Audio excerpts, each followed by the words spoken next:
നിനക്ക് സമാധാനുണ്ട്. എന്ത് സമാധാനം? നിനക്ക് മാക്കാന്താവടെ ഒച്ചല്ലേ സഹിക്കണ്ടു. 40-40 കൊല്ലായിട്ട് എന്റെ അവസ്ഥ നീയൊന്ന് ആലോചിച്ച് നോക്കിയേ. അച്ഛനെന്ത അവസ്ഥ?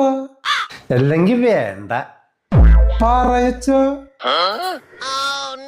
അയ്യോ, അതിനി പറഞ്ഞിട്ട് കാര്യമില്ലല്ലോ. അച്ഛൻ പറയച്ച. നിങ്ങളുടെ അമ്മ ഉറങ്ങിക്കഴിഞ്ഞാലേ സൈലൻസറില്ലാത്ത വണ്ടി പോലെയാണ്. വല്ലതെടുത്ത് തല്ലിക്കൊല്ലാൻ തോന്നും.